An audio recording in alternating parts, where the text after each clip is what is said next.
Fala, meu lindo! Minha linda!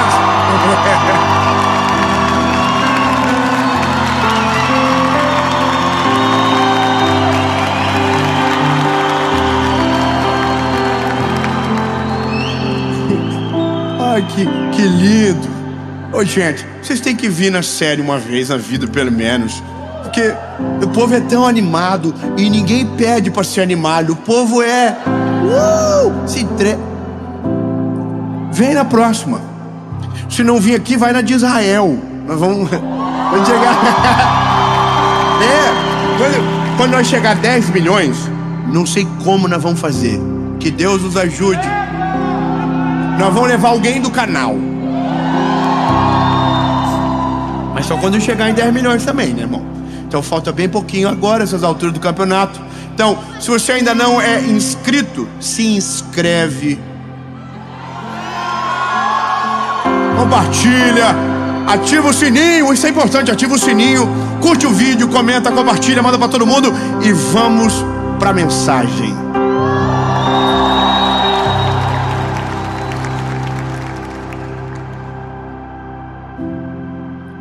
Gênesis, capítulo de número 37, versículo de número 5, diz o seguinte: José sonhou um sonho e contou aos seus irmãos, e eles o odiaram ainda mais. Vamos de novo? E eles o odiaram ainda mais. Aí a Bíblia diz, gente, vou traduzir na minha palavra. Ouve o que eu vou dizer para vocês. Presta atenção. Isso os irmãos já estão odiando eles ainda mais. Estão odiando ele. Gente, olha para cá. Vou contar para vocês que eu sonhei. Eis que nós estávamos amarrando feixes no campo, e o meu feixe se levantava e ficava de pé, e o de vocês se curvava em redor do meu feixe. Até eu começo a ter um pouco de raiva do José. Aí a Bíblia diz, e os seus irmãos lhe disseram, quer dizer então que você vai reinar sobre nós, ou deveria ter o domínio sobre nós? Aí a Bíblia diz de novo, e eles o odiaram ainda mais pelos seus sonhos. Ô, gente, vou falar uma coisa pra vocês. Numa fase da minha vida, que eu era mais garoto, eu dizia, pode falar pra todo mundo que você sonha, não dá nada. Pode falar, fala pros outros, isso, conta, igual uma maritaca, avisa todo mundo o que você vai viver. Aí eu até pensei assim, nossa, porque se você fala, aí os irmãos te jogam na prisão, é o processo que você precisa para viver o que Deus está dizendo. Aí eu descobri que não. Eu descobri que se Deus quer que você seja governador, não importa por onde você vai passar, o caminho está muito conectado às decisões que você toma, não somente ao que Deus quer. O que Deus quer é o final. O meio é mais ou menos a gente que fica se batendo na cabeça e se perdendo no caminho e se lascando na vida. Porque a gente é muito fofoqueiro. Só quem é fofoqueiro aqui levanta a mão. Irmão, eu sei que você é fofoqueiro. Fofoqueiro é a gente. Irmão, a fofoca é um dos ministérios mais antigos da Bíblia. Quando Jesus fazia milagres, o que ele dizia? Não conta nada para ninguém. Irmão, se tem algo que deixa a gente doente, é o tal do não conta nada para ninguém. A gente já sai assim, ó, eu preciso te contar um negócio, mas vou contar só para você, porque você é meu amigo. É assim que a notícia corre. O problema não é só contar, é para quem você conta.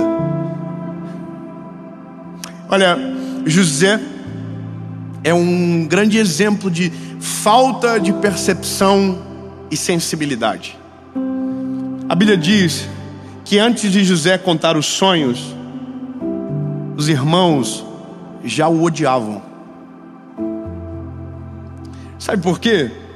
Porque Jacó fazia por José mais do que fazia pelos irmãos.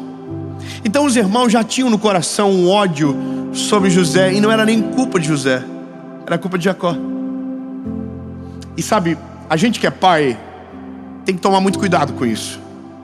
Tudo que você faz por um, faça por todos. Se você faz isso você toma o zelo de fazer com que não haja intriga entre os irmãos. Eu penso o seguinte: se você não pode fazer por todos, então não faça por nenhum. Porque se você fazer por um e não fazer pelos outros, você vai causar um problema dentro de casa. Eu entendo um pouco Jacó. José era o filho da velhice dele. Ele tinha uma conexão, e outra, era filho da mulher da vida dele. Lembra das histórias de Jacó, que trabalhou para Labão? Lembra? A primeira mulher, a segunda era a que ele queria, trabalhou 14 anos. Bom, é a filha dela. Então, agora, eu entendo que o Jacó foi o que plantou a primeira semente no coração dos outros filhos. Só que aí, irmão, José, ele chama os irmãos e diz: eu tive um sonho. Aí a Bíblia diz: eles o odiaram ainda mais. Irmão, sensibilidade. Você chama alguém e diz: vou te contar um negócio. O olhar da pessoa já diz o que ela quer sentir. José: irmãos, quero contar um negócio para vocês. Eu tive um sonho. Aí os irmãos do José, tudo com cara de glúteo. Irmão, José tinha que falar assim: deixa quieto, não vou falar nada não. Brincadeira, zoando, nada. Não, nada, aconteceu nada, zero, tô brincadeirinha, não vou falar nada. E vai embora. Mas daí José diz: não, eu vou contar. E aí ele conta o sonho. E ele diz: olha, então, eu sonhei com os feixes. Aí, o sol. E ele vai contar outro sonho. Aí os irmãos odiaram tanto ele que decidiram matá-lo. E aí eu sei que você conhece o resto da história.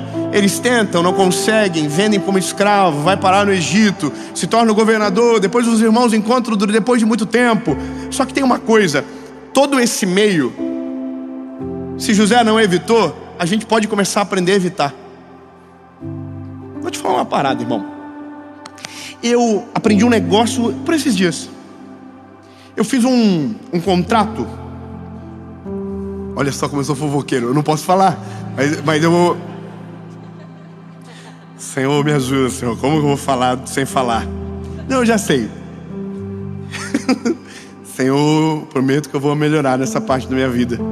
Mas olha, eu fiz um contrato com uma empresa, para um negócio que vai acontecer lá, que tem a ver tudo com aquilo que a gente vive no propósito. Oh, glória, aleluia. Só que tem uma cláusula no contrato: só pode falar quando for 100% e ir pro ar.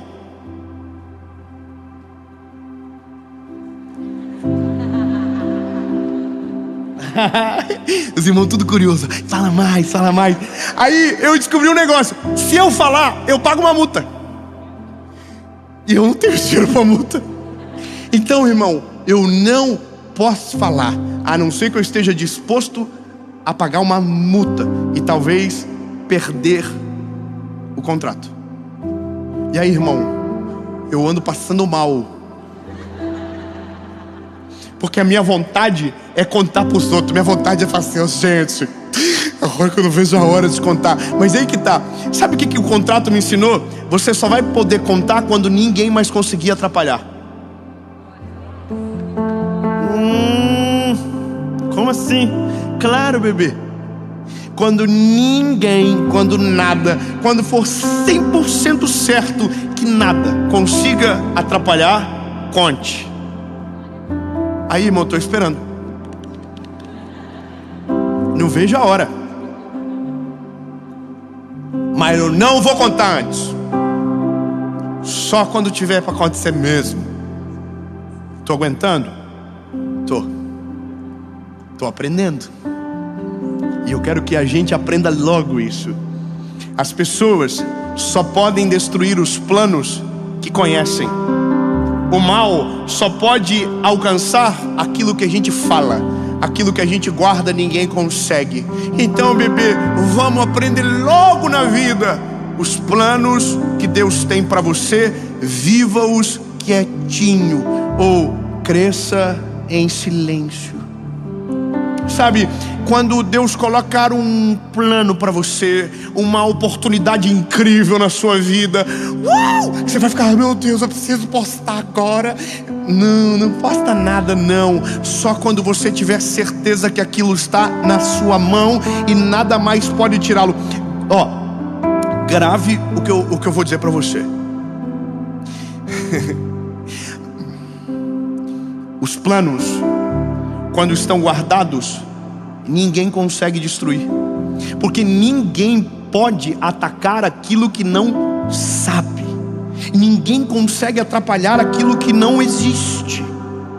Entende? Então, se você não conta, não existe. Se você não fala, ninguém sabe. Se você não conta, ninguém te dá uma palavra de maldição. Se você não fala nada, se você fica quietinho, ninguém consegue atrapalhar. O crescimento é gradativo, em silêncio, até a hora que vem a luz. Mas quando vem a luz, não é mais plano, é realidade. E ninguém mais consegue atrapalhar, prejudicar, atrasar, porque só se atrasa algo que tem tempo para acontecer. Só que se você não sabe do tempo, como que você atrapalha?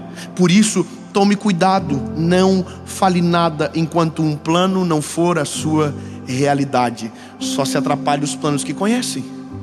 Vou ser melhor. É que a gente é ser humano, a gente não vai aguentar. Então aprenda para quem você fala. Se você não aguenta, aprenda para quem você fala. Porque eu me ofendo um pouco com um amigo que não me conta o que está vivendo. Eu tenho um pouco de agonia. A pessoa só fala quando acontece. Fala assim, por quê? Você achou que eu ia ter inveja? Não, a gente precisa estar cercado de pessoas que celebrem aquilo que Deus está fazendo na nossa vida.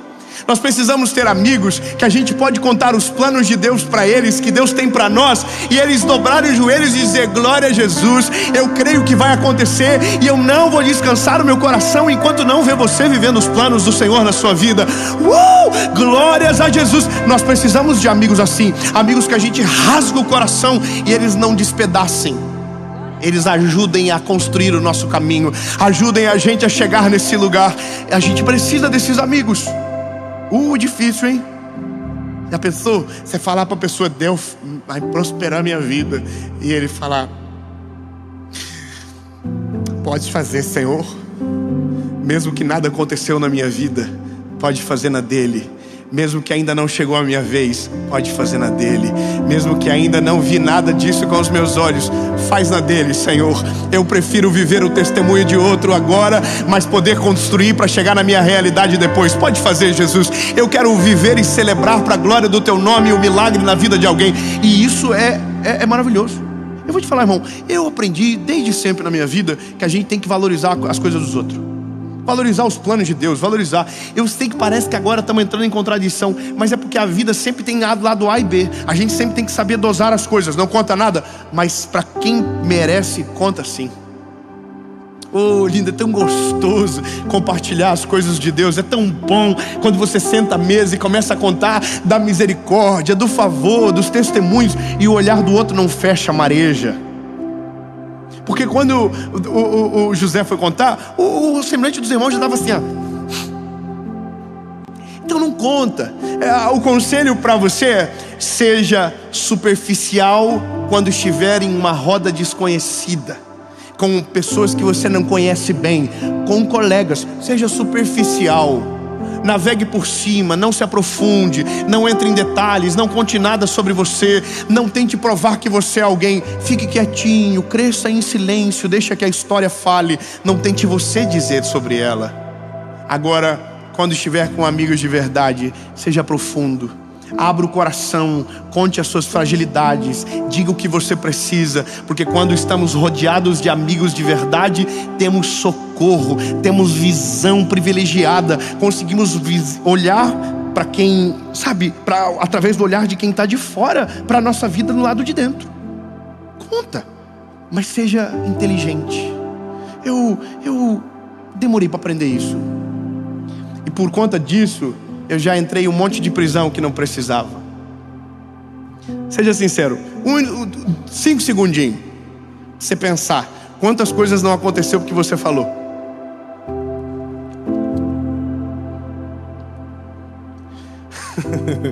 Estava vendo um vídeo agora vindo. O carro, uma mulher falou que tinha fechado um negócio de um imóvel de...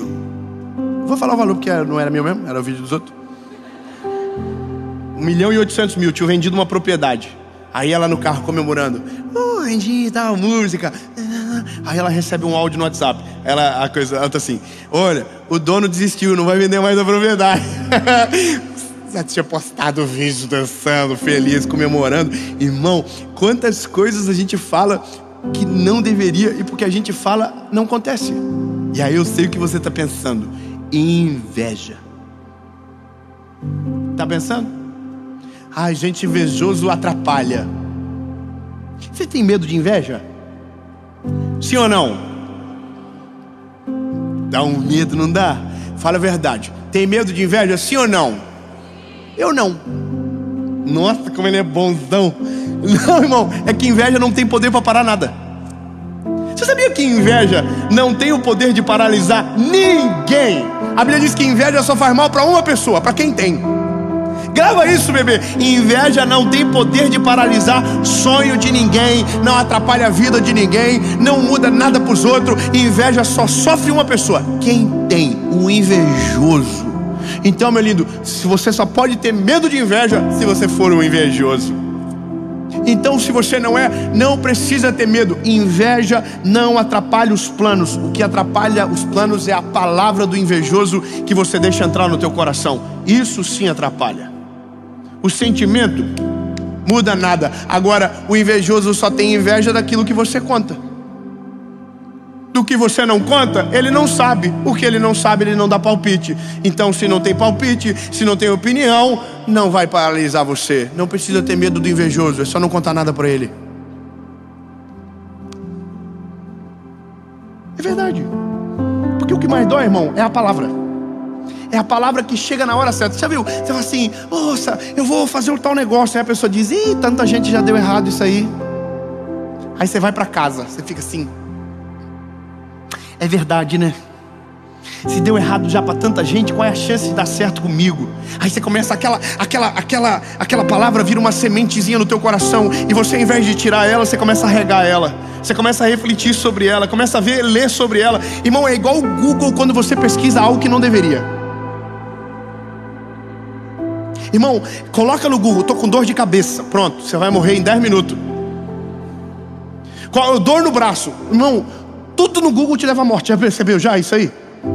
Tudo que você coloca lá, você sai de Jesus tem poder. Agora, irmão, eu tô ficando velho. Eu passei dos 30, então começa a ter algumas coisas que não tinha antes. Quem é velho sabe o que é? Os irmãos do Botox, levanta a mão. Vocês sabem do que eu tô falando, irmão. A gente começa a ter um sintoma que não tinha antes. E aí você pega o sintoma e coloca no Google: o que é? Aí você fala assim: ô Jesus, vai acabar. Aí você já vai fazer exame e o teu sintoma começa a aumentar. Você já viu? Aí você começa a ler os sintomas que tem aquela doença, você começa a ter todos os sintomas daquela doença. É muito psicológico. Ou seja, a palavra se torna uma semente. Se a gente deixa entrar no nosso coração, aquilo nos afeta. E se nos afeta, nos paralisa. Por isso, lindo, a melhor coisa que você pode fazer na vida é crescer em silêncio. Crescer quietinho. Viver os planos de Deus de maneira sábia. Contendo, sabe, quietinho. Conta para quem você ama. Divide para quem pode orar por você. Divide para quem pode ajudar você. Todas as pessoas na Bíblia que contaram os planos sofreram. E tem uma outra coisa, e aí eu sei que eu preciso ser realista com você. Existem segredos que a gente guarda porque os planos não aparecem. Agora tem outros que vão aparecer. E aí a gente não vai ter como esconder. Só vai ter que ter sabedoria para continuar fazendo, mesmo que todo mundo esteja rindo ou falando que não vai dar certo. Quer um exemplo bíblico?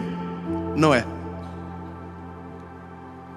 Chamaram Noé, Deus chamou ele, falou: Noézinho, vou destruir tudo. Vou dar um reset no mundo. Vou salvar você e a tua família. Constrói uma arca. Não era maravilhoso. Irmão, tem coisa na Bíblia que eu tenho uma imaginação muito infantil. E eu fico imaginando assim, a cara dos personagens quando eu estava ouvindo algumas coisas. Imagina Deus chama você, irmão, do Promorá. Não, sério, imagina você lá no São João. Também tem, né? Olha os irmãos ricos aí, São João é rico, né? Promorá, minha esposa nasceu. Promorá 20, foi? Qual foi? Foi um dos Promorá, ela nasceu desses daí. Quem é raiz sabe. Tem gente que nunca passou por lá, sabia, amor? Você pode ver a cara das pessoas que dizem: onde isso fica? Nunca vi. Irmão, imagina você ter assim, em casa, Deus chama, fala assim: ei, vou destruir todo mundo, o mundo todo. Aí você fala: por que o Senhor está contando logo para mim? Porque não, que eu vai ter que construir uma arca. O Senhor não tem como só fazer eu voar na hora da chuva e aterrissar eu quando acabar. Irmão, Deus falou: não, constrói uma arca. E aí Deus dá o projeto. Irmão, o projeto é assustador. E veja, vai começar a aparecer. Não vai ter como esconder. Tem coisa na vida que Deus, quando começar a fazer, não vai ter como esconder. Vai começar a aparecer. Vai começar a crescer na frente dos olhos de todo mundo. E todo mundo vai dizer: não vai dar nada. Aí, bebê, é nesse momento que você tem que se esconder no projeto e parar de ouvir o que os outros estão falando para acreditar no que Deus te disse. Se não dá para esconder, deixa saber só quem chega perto. Não tenta anunciar para quem viu de longe, quem não vê de longe. E aí, imagina a cena, o Noé construindo a arca, os filhos dele ajudando. Começou a subir um pouco, virou notícia na cidade. Aí todo mundo foi lá e falou: o que você está fazendo? Aí ele falou: Deus falou comigo, vocês todos vão partir. Eu e a minha família, nós vamos sobreviver. E o que eu estou construindo aqui é só para eu morar nesse período que você estiver tudo indo embora. A arca. Aí, então, como que isso vai acontecer? Chuva. Nunca choveu sobre a terra. Irmão, imagina a cabeça de todo mundo assim. Não é tá ficando perturbado da cabeça. Isso é doente. Todo mundo falando dentro das casas, porque fofoqueiro trabalha dentro de casa. Falei para você do Noé tá piradinho. Sempre soube que aquele rapaz não ia longe. Tá construindo um negócio que nunca vai dar certo e não vai funcionar para nada. Aí, irmão, essa é a loucura. Que se não dá para esconder, a gente tem que aprender a suportar. Suportar. Eu sei que é difícil, porque quando é público, a gente aparece para quem não queria. Vou falar algo para você, lindo. É impossível crescer sem criar inimigos.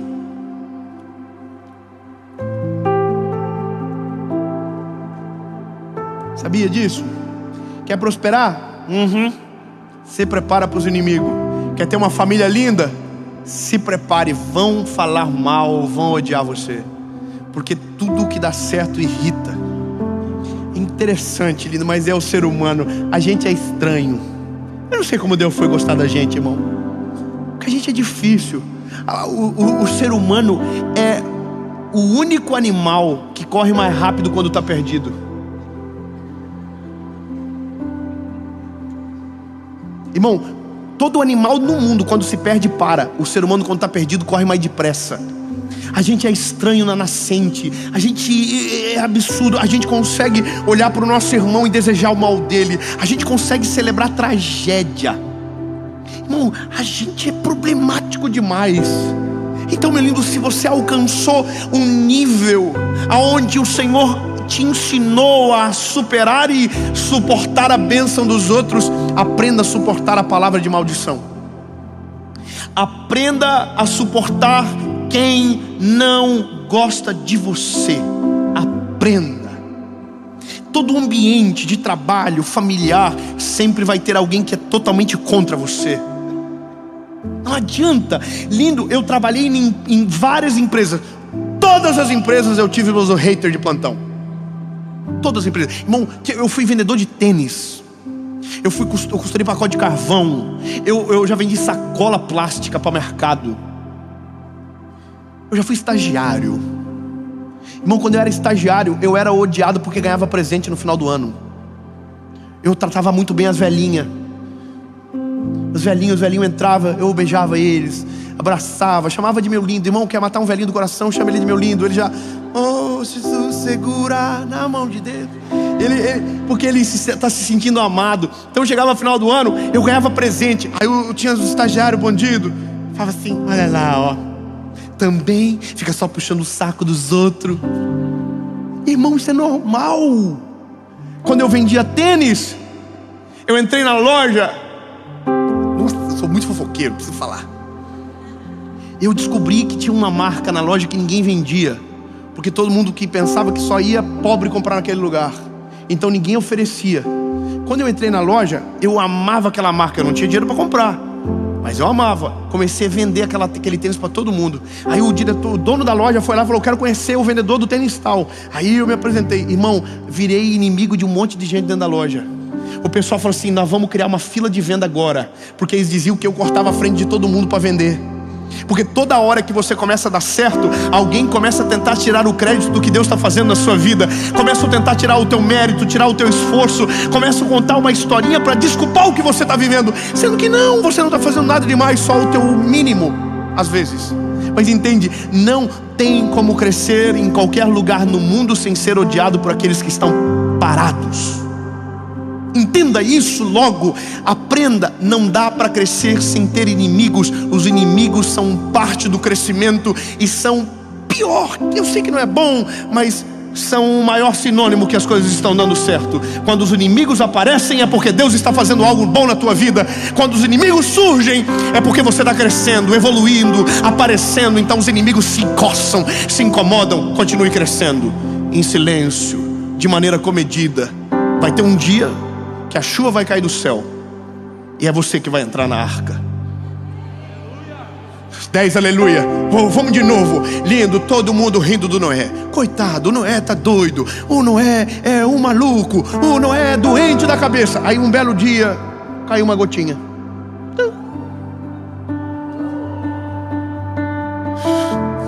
Bárbara. Aí eu falei assim: o que é isso aí, gente? O que está acontecendo? Está caindo uns negocinhos do céu, parece água. Noé falou: é chuva. O nome disso é chuva. E vai encher.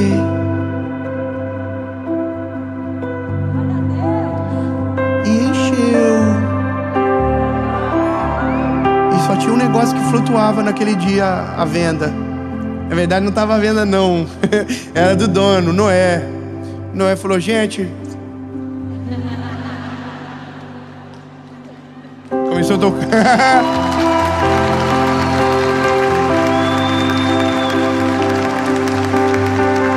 Começou a tocar a música do Titanic. Noé foi entrando de maneira dramática para dentro da arca. Fechou. Pois é. No fim, só entra na arca com você quem acreditou no projeto. Eu vou ser mais claro.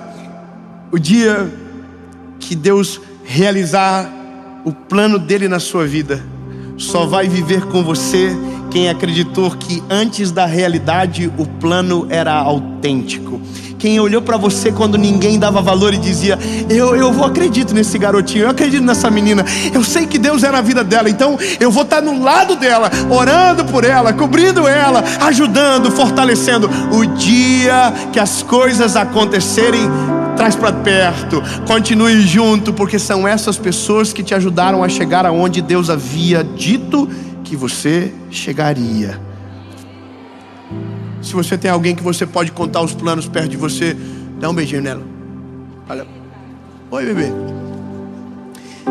Mande para quem você sabe que você pode contar os planos, e para quem você nem manda o vídeo. Talvez não vai ter tanto compartilhamento essa mensagem. No fim, é a gente que escolhe as prisões. No fim, é a gente que determina muito sobre as dores do processo. Quando a gente está quietinho, a melhor coisa da vida, lindo, as coisas acontecem de maneira natural. Quando começar a aparecer, não vai dar mais tempo de destruir, porque Deus guardou você, o seu coração. Você só precisa guardar a sua língua.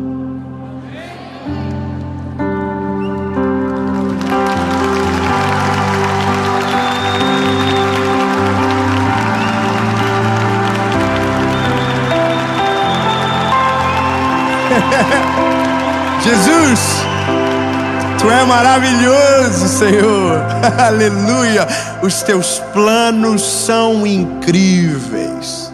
Tu és maravilhoso, Jesus. E nós cremos que tudo aquilo que o Senhor tem sobre nós vai acontecer. Jesus, guarda o nosso coraçãozinho, guarda a nossa mente, guarda o nosso coração. Não nos deixa, Senhor, nos perder. Não deixa subir para a nossa cabecinha, tornar-nos arrogante. Jesus, a gente aprendeu, a gente está aprendendo guardar a nossa língua. Não precisa, Jesus. O Senhor é bom e vai acontecer. E quando acontecer, ninguém vai poder parar. Em nome de Jesus. Amém.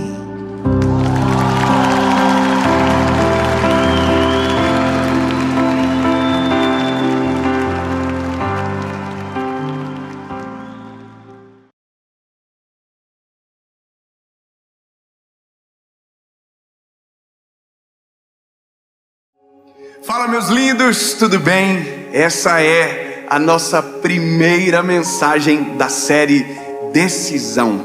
Portanto, seja muito bem-vindo. Eu tenho uma palavra de Deus para o seu coração e tenho certeza que essa série vai ser transformadora para a sua vida. Durante 8 semanas nós temos um encontro aqui no canal às 7 horas da manhã. Todas as segundas-feiras. Aliás, se você ainda não é inscrito no canal, se inscreva, ativa o sininho, porque toda segunda-feira tem mensagem. E claro, antes de terminar o vídeo, ou faça isso agora já, curte a mensagem, comenta e depois manda para todo mundo que você puder. Afinal de contas, quanto mais pessoas ouvirem e assistirem, melhor. Vamos fazer o seguinte, vamos para a mensagem.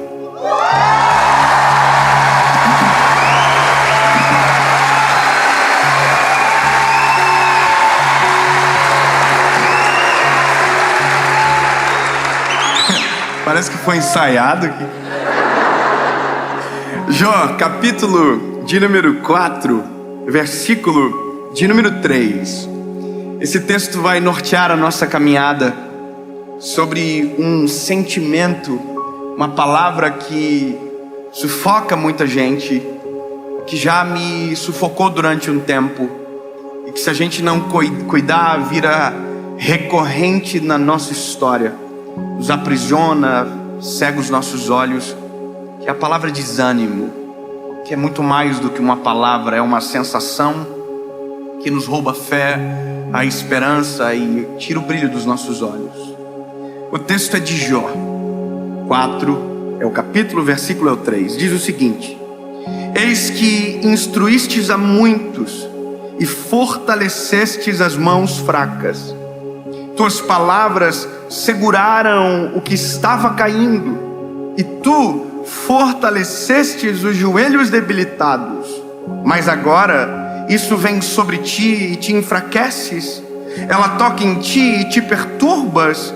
Não é este o teu temor, a tua confiança, tua esperança, ou a retidão dos teus caminhos? Sabe, quem está ouvindo isso é Jó. Jó está ouvindo isso de um amigo dele. O amigo se chama Elifaz, ou Elifaz, ou Elifaz, não sei. Só sei que é esse amigo que está olhando para Jó, depois de todo o cenário de calamidade da vida dele, dizendo: peraí, você, pelo que eu me lembro, tinha palavra para todo mundo. Quando alguém estava caído, você tinha palavra para que aquelas pessoas se levantassem. Quando aquelas pessoas estavam tristes, você trazia o ânimo. E agora que você está caído, as tuas palavras não servem para você? Eu não sei como vocês entendem isso, mas já parou para observar que tem coisas que a gente só acredita com os outros? Tem coisas que a gente só acredita para alguém, mas não sobre nós. Que existem palavras que a gente é profissional em dizer sobre a vida dos outros, mas que quando chega na nossa vez de crer, na nossa vez de viver, a gente não consegue acreditar de verdade.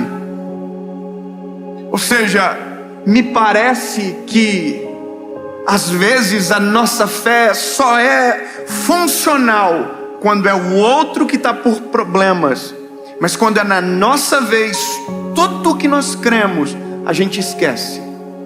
E é sobre isso. É sobre um sentimento que rouba a fé, que rouba toda a nossa pregação. E isso é muito perigoso, porque pregamos lindamente, mas quando é na nossa vez, nenhuma palavra pregada serve para nós. E é isso que eu me deparo nessa história, e que de verdade, de maneira humilde, reconheço que já me deparei na minha vida também. No dia que nenhuma das palavras que eu havia pregado serviriam para mim. De tudo aquilo que eu cria para aquele momento, parece que não era para mim, mesmo sendo completamente direcionado para o meu coração. Jó teve perdas irreparáveis. Se você olhar a história de Jó, você agradece a Deus pela sua vida. Você pode estar na pior situação da vida, do mundo, mas se você ler a história de Jó, você vai dizer: meu Deus do céu. Jó perdeu os filhos, perdeu todos os bens, todos os seus servos. Jó perdeu tudo. Quando Jó tem todas essas perdas, Jó só não fez uma coisa: Jó não blasfemou contra Deus, mas Jó blasfemou contra a vida dele. Jó desejou morrer, Jó teve sentimentos dessa maneira, porque as dores foram muito agudas. A dor foi extremamente aguda. Agora, o interessante é que no meio de todo esse cenário de dor, existe um homem justo, existe um homem bom. Tanto é que tudo isso aconteceu com ele porque Deus permitiu, porque ele era bom. Aí é uma confusão tão grande que eu não vou saber explicar. Porque na nossa cabeça, se nós somos bons, tudo de bom tem que acontecer com a gente. Mas não é assim que a banda toca. Bons sofrem. Porque na verdade, desculpe, mas nem bons somos. A gente pensa que somos, mas não somos. Tá vendo essa pessoa perto de você aí? Ela é ruim.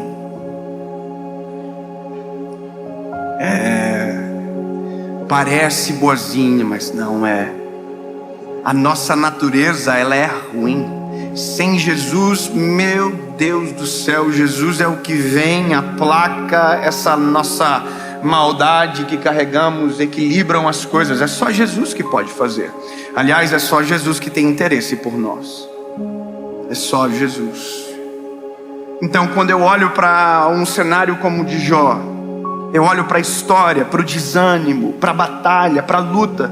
De verdade, eu confesso que se fosse a gente não ia saber muito o que dizer. Confessa, como que eu chego para uma pessoa que perdeu tudo e digo: olha, eu até nem sei o que eu vim fazer aqui.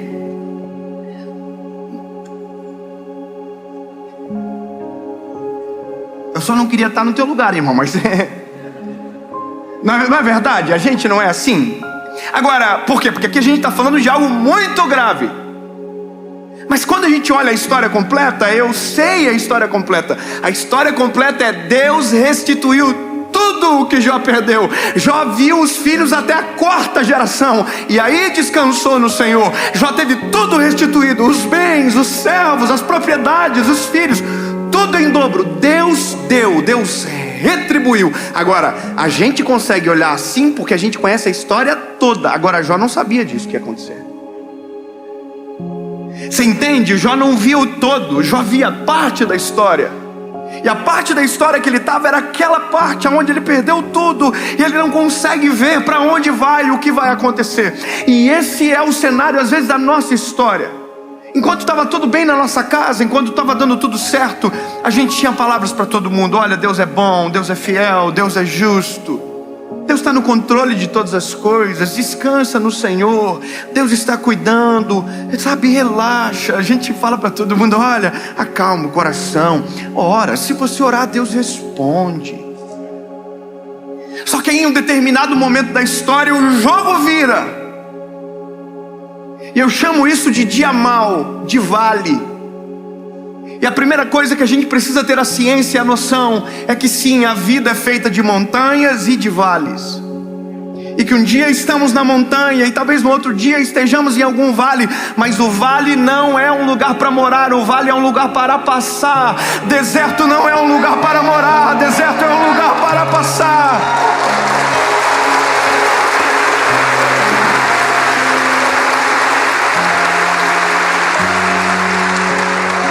Quando entendemos isso, o nosso olhar está fixo no Senhor, a gente entende que é passageiro, passageiro, passageiro, passageiro. As dores deste mundo são passageiras, as angústias passageiras, tudo é passageiro. Há uma coisa que é eterna: a nossa vida com Deus, para sempre, isso é eterno.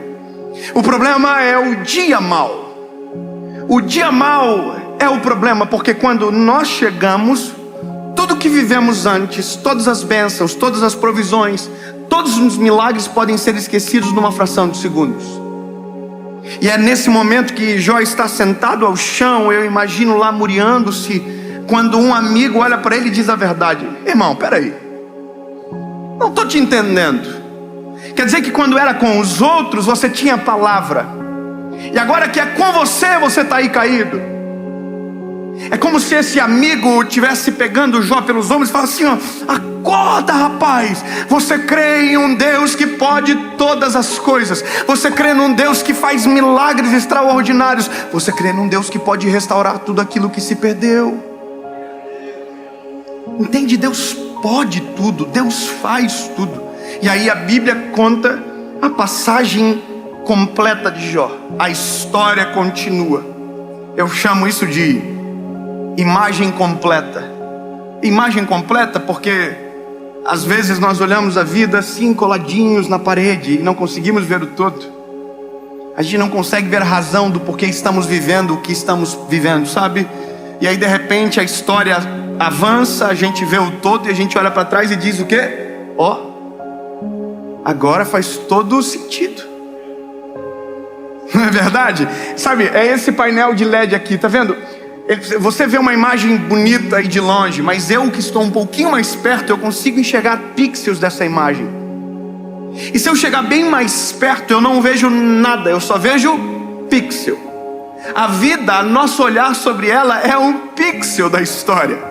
Nós olhamos para a vida e vemos uma fração de alguma coisa que pensamos que é tão longa. Não. A vida é um todo, e o único que consegue ver o todo é o Senhor. A gente às vezes não vê o todo sobre amanhã, mas já conseguimos ver o todo sobre um ano atrás, sim ou não? A gente consegue olhar um ano atrás o que vivemos e agora conseguimos olhar por que colhemos, por que vivemos daquela maneira. Por quê? Porque agora a gente consegue ver o todo. Então da mesma maneira que você consegue ver o todo de um ano atrás, eu quero declarar sobre você que daqui a um mês, 2 meses ou 2 dias, você vai olhar para tudo aquilo que passou e vai dizer: agora eu entendo, agora eu compreendo. E aí você vai dizer: show, desânimo, vai embora, porque agora eu lembrei quem tenho crido, quem é o meu Deus, quem é o meu socorro bem presente no dia da angústia. Vai para lá.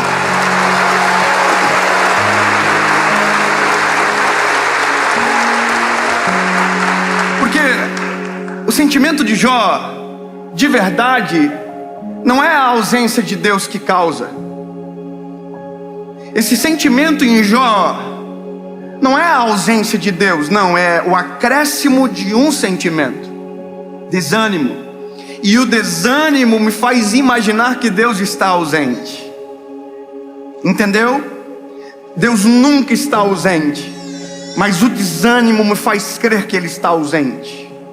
O medo me faz crer que Ele não está na história. Medo e desânimo se confundem em algum momento. Diferença é que o medo me faz correr muitas das vezes, e o desânimo sempre irá me paralisar em alguma parte da história.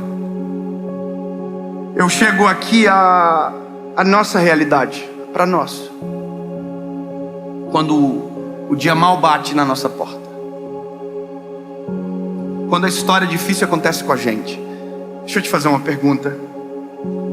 Quantos aqui hoje, de maneira sincera, estão passando por um processo de luta, de provação? Levante a mão.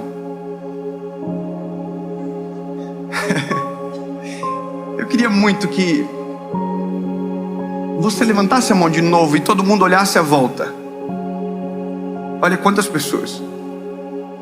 Essas pessoas que estão com as mãos levantadas não estão dizendo que estão vivendo os melhores dias da vida delas. Elas estão dizendo que estão passando por um processo de provar. Então a primeira coisa que você tem que saber, não é só contigo, lindo. Não é só com você. Não é só na sua casa que tem prova. Não é só na sua casa que tem luta, não. Todos nós aqui, na sua grande maioria nessa noite, estamos passando por alguma batalha. E sabe o que é a loucura? Que uma batalha termina, outra começa. Nós sempre estamos em uma nova batalha. Eu sei que, não, eu não quero mais. Não, lindo, são as batalhas que geram pessoas poderosas, extraordinárias. São os processos doloridos que transformam as histórias.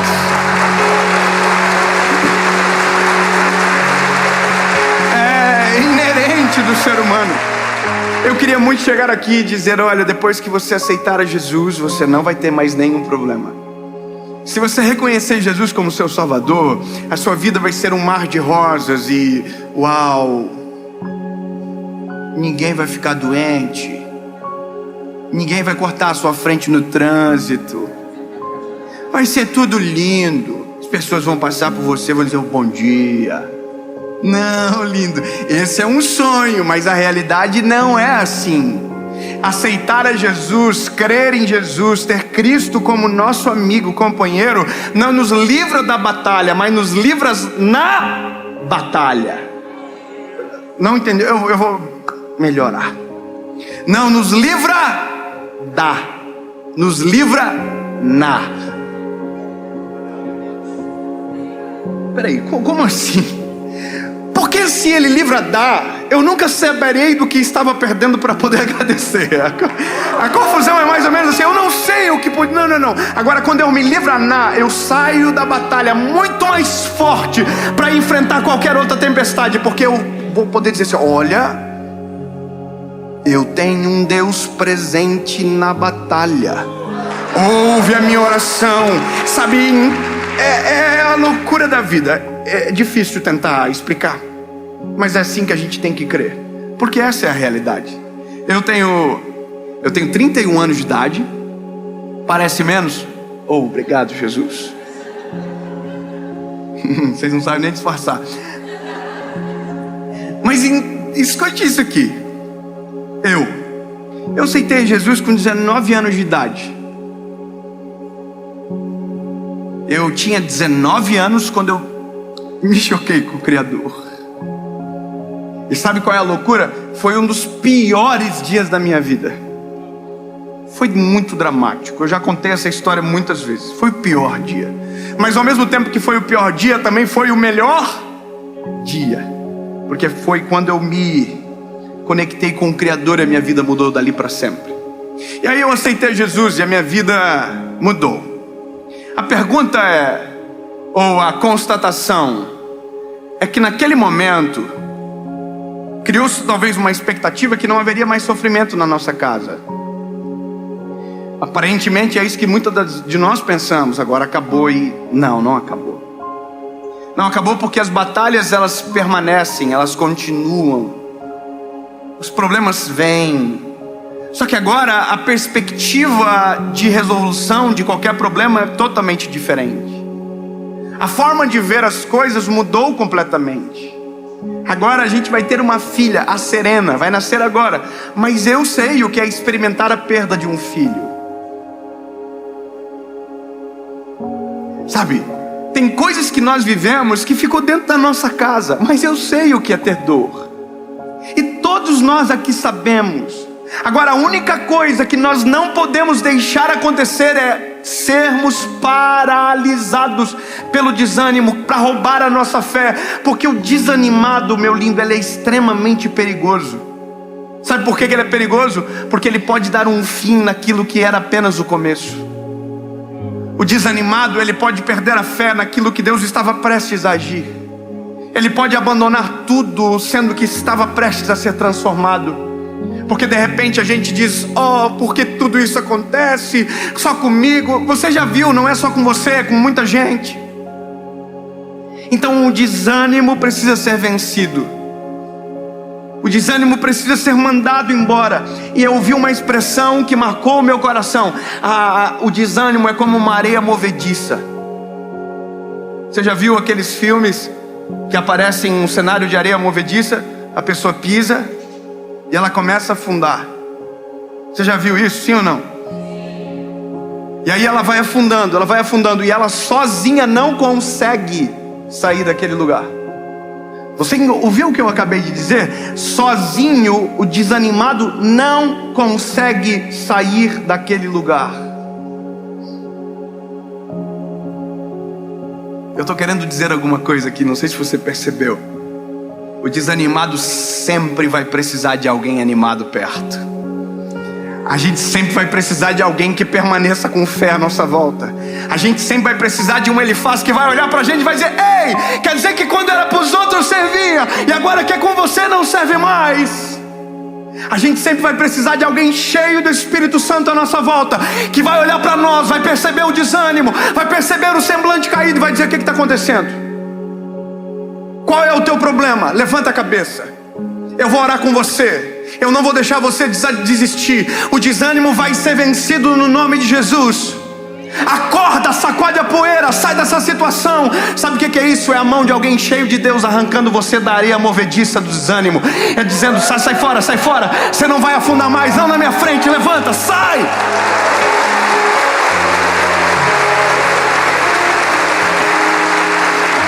E eu aumento o termo. É por isso que a igreja é importante. Porque a igreja é um ambiente onde pessoas estão olhando para as pessoas. E se tiver alguém na areia movediça, aqui dentro não vai afundar. É por isso que precisamos de andar com pessoas cheias de Deus à nossa volta. Precisamos de homens, de mulheres de Deus caminhando com a gente.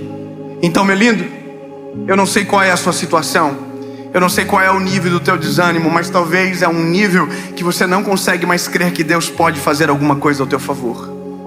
Então eu ouso em dizer que chegou a hora de alguém sacudir você e te lembrar que todas as palavras que um dia você usou para alguém serve para você também. Deus é fiel para os outros, mas é fiel para a tua casa. Deus faz milagres para os outros, mas pode fazer um milagre na tua família.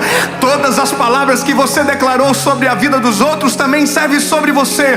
Todos os conselhos que você deu a alguém também é para sua casa, para sua família, para sua história. Então sacode a poeira, sai desse negócio de tentar. Não reclama, chega, deu. E vai viver aquilo que Deus tem para você. Vai viver a restauração que Deus tem. Vai viver o milagre que Deus tem. Jó tinha tudo para desistir. Mas uma das coisas que Jó diz me impacta. Ele viu toda a dor, tudo. Mas no meio da dor, ele viu Deus agir. No meio da dor, ele viu Deus colocar as mãos. E aí a história termina quando Jó declara: antes eu só te conhecia, te ouvi falar. Agora, porém, os meus olhos te veem. Sabe, tudo que era teoria agora é prática. Agora os meus olhos te veem. Eu quero declarar sobre você que no final dessa provação, quando você sacudir a poeira, que você acordar desse desânimo, você vai poder dizer exatamente o que Jó falou: antes eu só conhecia de Deus a partir de ouvir falar, mas agora os meus olhos podem ver.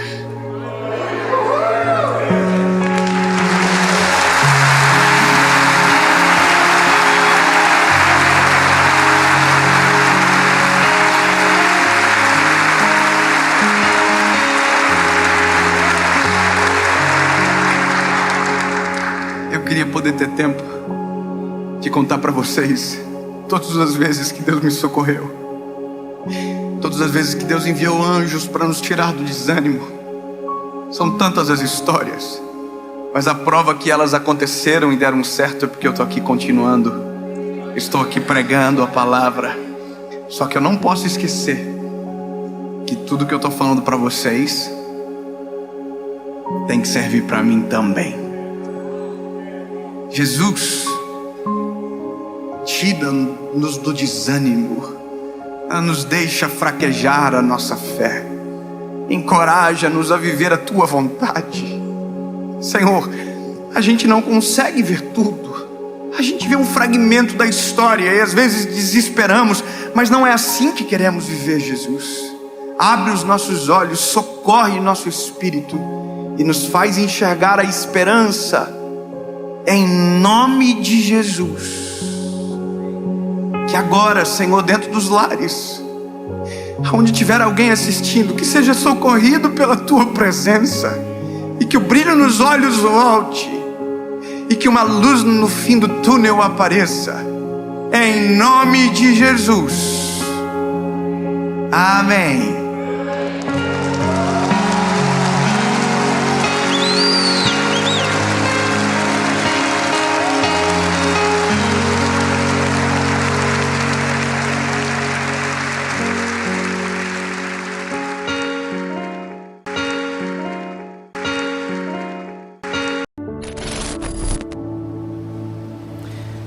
Cantares de Salomão, capítulo de número 2, versículo de número 3, diz: qual a macieira entre as árvores do bosque, tal é o meu amado entre os filhos.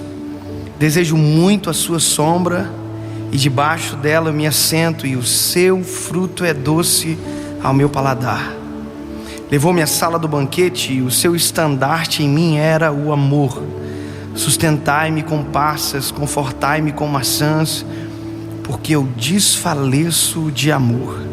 A sua mão esquerda esteja debaixo da minha cabeça, e a sua mão direita me abraça. Eu me lembro que quando eu era menino, nós, os primos, a gente na igreja usava muito Cantares de Salomão para passar cantadinha para as meninas. A gente escolhia um versículo de Cantares, nem entendia direito, mas passava para as meninas. E eu, durante muito tempo, nunca parei para observar exatamente o que era o livro de Cantares e a profundidade do livro. Até que um dia eu estava pegando um voo, vindo para casa, e sentou um pastor do meu lado. E naquele dia, eu sou muito conversador, mas naquele dia, durante 1 hora de voo, eu não consegui falar absolutamente nada. E não é porque ele falava demais, é porque eu escolhi não falar. Eu escolhi ouvir. E durante 1 hora aquele homem falou para mim sobre vida com Deus, sobre secretos, sobre intimidade, sobre jejum, sobre oração. Enquanto ele falava para mim, eu dizia dentro de mim: eu vou pregar isso que ele está dizendo para mim. Eu vou pregar essa palavra. E eu me lembro que ele pegou esse texto de Cantares de Salomão, capítulo 2, versículo 3. E quando ele leu o texto para mim, eu falei: uau, eu preciso pregar essa palavra. E quando eu pensei isso no meu coração, que eu precisava pregar essa palavra, eu me lembro que ele disse para mim: pastor David, sabe qual que é o nosso problema? É que tudo aquilo que a gente ouve, a gente quer pregar. E eu falei: esse homem leu a minha mente. E eu fiquei com vergonha, e eu disse: como assim? Ele disse: nós temos o problema que tudo que a gente acha que é bonito, a gente que pensa que é para os outros. A gente já quer aplicar para os outros, a gente já quer falar para os outros, a gente prega para todo mundo. E esse é o panorama da nossa geração. A gente fala tudo para os outros. A gente lê um texto e a gente diz: uau, isso aí é excelente para postar no Facebook. A gente procura no Google textos para publicar no Facebook, textos sobre fé, sobre coragem, sobre vida espiritual, sobre vida com Deus, porque a gente sempre quer mostrar para os outros. Quando ele falou aquilo para mim, eu me lembro que dentro do meu coração eu comecei a chorar. Eu dizia dentro do meu coração: eu sou uma vergonha, Senhor, porque eu sou exatamente isso. Eu estou parando de viver a verdade da Tua palavra apenas para falar da realidade da Tua palavra para os outros. Os outros estão chorando, mas eu não estou vivendo mais. Eu não estou vivendo mais a realidade daquilo que eu estou ministrando para os outros. E sabe, é muito visível quando você fala de algo que você não compra, quando você tenta vender algo que você não consome, porque não há verdade quando não há experiência. É muito legal falar de coisas bonitas, mas são extraordinárias as coisas bonitas quando são a nossa prática. Eu me lembro que quando ele foi ministrando no meu coração, falando todas as coisas, falando que ele ficou 21 dias de jejum. Quando ele disse para mim: pastor, eu fiquei 21 dias no jejum, porque o meu filho falou para mim que eu não tinha moral de falar de jejum para ele. Eles são nos Estados Unidos. E o filho dele um dia chegou dizendo que ia fazer o jejum que o filho de um amigo dele estava fazendo no colégio, que era do Ramadã, de 40 dias. Aí ele falou para o filho: filho, você não pode fazer esse jejum. E aí o filho olhou para ele e disse: pai, quem é você para falar para mim de jejum? O meu amigo pode falar, porque os pais dele jejuam, ele jejua, o senhor não. E aquilo arrebentou. Ele disse: então eu jejuei durante 21 dias. E eu escrevi um livro, 21 dias num lugar secreto. À medida que ele falava para mim, a minha vontade era descer daquele avião e ir louco para casa, me fechar no quarto e orar e conversar com Deus e viver aquilo que eu precisava viver. E hoje eu estou ministrando isso para vocês porque eu me escondi dentro de um quarto para descobrir o que isso aqui quer dizer. Sabe, a gente fala de vida com Deus, mas muitas das vezes nós não temos absolutamente nenhuma vida com Deus. É uma geração que diz que Deus é lindo, mas nunca contemplou a grandiosidade da glória dele dentro de um quarto. Nunca chorou sem conseguir secar as lágrimas. Nunca conseguiu viver aquilo que fala. E é por isso que é tão ralo, é por isso que é tão vazio, é por isso que não conquista ninguém. Agora, quando você fala de algo que você experimentou, a realidade transforma você primeiro. E quando você fala, não são só palavras, são vida fluindo através da nossa boca. Quando eu olhei esse texto, quando a noiva está dizendo para o amado: entre todas as árvores do bosque, tu és o meu amado. Sabe o que é isso? É alguém que tem olhos e vê, alguém que olhou e teve a opção de escolher. Ele olhou tudo, ela olhou tudo, e ela disse: eu sei o que eu quero, e o que eu quero é o meu amado. Sabe, a nossa geração é a geração que pensa que sabe o que quer, mas quando a gente sabe o que quer, as atitudes que vêm depois mostram isso. Porque a noiva diz: ei, tu és a minha sombra. E aí ela diz: debaixo dela eu me assento. Sabe o que é isso? Eu não olho de longe, eu não sou alguém que só contempla, eu sou alguém que experimento. Isso é top. Imagina, ela se assenta debaixo da sombra. Esses dias eu cheguei em casa e eu não estava sem chave. Eu fiquei para fora de casa. E eu caminhei durante uns 7, 8 minutos no sol escaldante. E quando eu cheguei para entrar onde eu moro, estava fechado. E sabe o que eu procurei? Porque eu estava muito cansado, ofegante. Eu procurei uma sombra. E sombra é um lugar de descanso, de refrigério. Sombra é um lugar onde, se a gente se ausenta do sol, é onde aquilo que estava nos assolando não nos alcança mais. Nós precisamos viver isso. A gente precisa às vezes sair do ativismo de falar e falar e falar, e simplesmente se esconder debaixo da sombra do Altíssimo. Eu cansei de pegar mensagem de internet. Nós temos que se cansar disso. Mensagem que alguém já pregou, texto que alguém já escreveu. Não, a Bíblia diz que a noiva está dizendo: debaixo da tua sombra eu me assento, e do teu fruto que é doce eu me alimento. Não é fruto que alguém já experimentou, é um fruto que o amado dá na mão. Aleluia. É um fruto que vem do amado. Ninguém viu, ninguém soube. Foi por isso que Jeremias 33:3 diz: clama a mim e eu responder-te-ei e anunciar-te-ei coisas grandes e ocultas que ninguém sabe.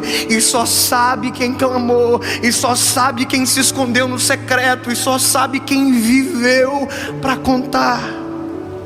E o mais extraordinário dessa palavra é porque ela, na sombra, a Bíblia diz que o noivo levou ela para a mesa do banquete. O fruto da sombra curou.